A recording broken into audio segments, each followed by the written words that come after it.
What's the point of college? Why do we enroll? Financial stability, family obligation, the desire to grow as a person?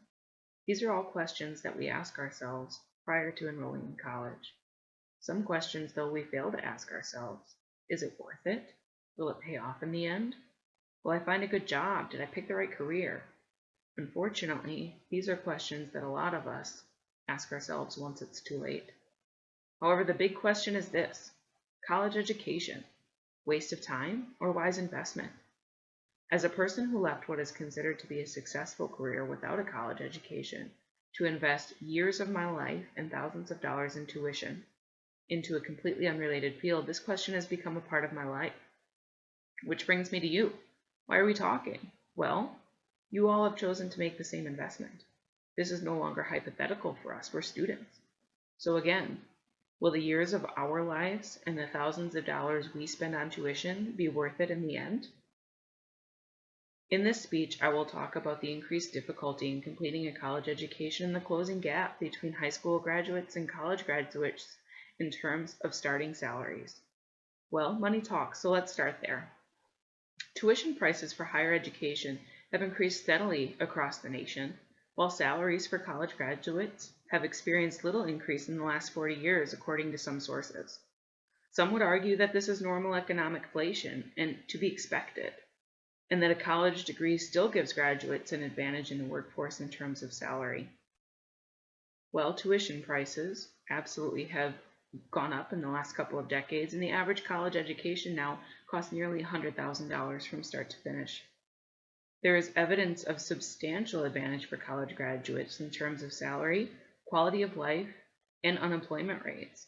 College graduates have been proven to have higher starting salaries, higher quality of life in terms of poverty levels, and substantially lower unemployment rates, while other evidence has shown that there's been a minimal increase and minimal change in the starting wages of college graduates as well as job opportunities, that the numbers reflect little difference between the average salaries of college graduates and high school graduates, showing that the money invested and the percentage of return is minimal. So again, is it worth it? While some do not see the employment advantage of a college education, a Georgetown director found through research that individuals with college degrees now make 84% more in their lifetimes than those who only choose to obtain a high school diploma, up from 40% in 1983. Only a third of high school jobs that provide anything close to family-sustaining earnings, which would be $35,000 a year, still exist, and these opportunities are mostly for men in declining industries due to globalization and the fall in the economy. Tuitions are rising, but so are salaries. For every study that comes out implying college graduates are no better off than high school graduates in terms of annual salary, there are additional studies that prove otherwise. This could cause a person to question whether or not the degree acquired is the actual source of the conflicting results, but that's an entirely different speech. I understand that looking at numbers and evaluating investment returns can be exhausting.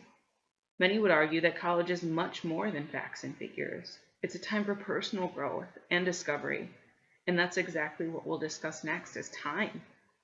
The average student spends 2 to 4 years investing a substantial amount of their life and time toward completing their degree. During this time, students are often unable to make a living or wage at all. Many would argue that the life skills acquired during this time are much more valuable than any work experience could offer. Students are cultivating themselves for a successful life, not just a successful career. Not only class hours, but also homework hours, commute time, extracurricular activities, all of those are included in the college life investment. These are all events a student pays for. They do not get paid. However, the time invested in college may pay off in a way that is not measured in dollars, a payoff that not only affects the student, but the society as a whole.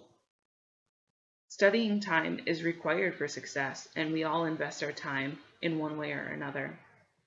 Having interviewed varying levels of educational staff, from elementary to high school to university level, it has become evident that the minimal time required per week per class to be successful is 15 to 20 hours. 15 to 20 hours of your time per class. Now multiply that times 4, because the average college student enrolls in at least 4 classes to be considered full-time. Okay, so 80 hours a week. 80 hours a week is double the average full-time job. This does not include any social events and/or athletics. This is the equivalent of working double shifts every day for 4 years. Some would argue that a piece of paper you receive is pale in comparison to the work invested. Although, is it truly a piece of paper only? Is that the only thing that you receive? The college experience offers a set of life skills that are not available anywhere else. Diverse campuses and well-traveled, educated teachers pour into the lives of college students for years, molding their very existence. Their perspectives that they form in college will carry over into workplaces that they will one day occupy. The benefits of society are undeniable. People have mixed emotions about President Barack Obama, as with any president. However, education has become one of his platforms throughout both of his terms.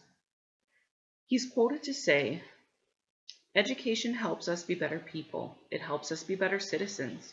You can come to college to learn about the world and to engage with new ideas and to discover the things you're passionate about, and maybe have a little fun, and to expand your horizons. That's terrific. That's a huge part of what college has to offer," implying that education is not just for the student, but for humanity as a whole. Some may argue that education is equally as beneficial, even if it's not learned in the classroom. Author Dale Stephen writes, "Education is not a means to an end. It's not something you do for 12 years so you can get into a university, and then something you do for 4 more years so you can get a job sitting at a desk 40 hours per week. Learning is a lifelong process. It happens all the time. It starts before we are born and continues until the day we die," implying that college is not necessary for education. Time is another investment we make into our lives, as with anything: money, friends, family. Any choice that we make invests into our future. Time is limited, though, and what we choose to do with our time impacts our futures. Traditional education is widely debated as a smart investment. Some would argue that the college experience goes far beyond reading, writing, and arithmetic, while others would say that every day is a lesson and we don't need to pay thousands of dollars to higher education to learn it. College is not for everyone. College is hard. College gives a person much more than a piece of paper with their name and letters on it. It gives a person life experiences. It gives them perspective. It gives them culture. Anything we do with our time and money, as I have said, is an investment. What the real choice is what a person wants to invest in. We all choose something. Like I said, completing college is difficult. It's expensive. It's time-consuming and not always fair. There are many people who have been successful without college, but that doesn't mean that these people were, but does that mean that these people were simply in the right place or the right time? Or has higher education lost its benefits to an ever-evolving world economy and culture? Studies on this still vary widely among the American public. However, there is a recurrent theme among all successful people that goes beyond the debated college concern, and that is to never stop learning. Nelson Mandela says, "Education is the most powerful weapon that we can use to change the world."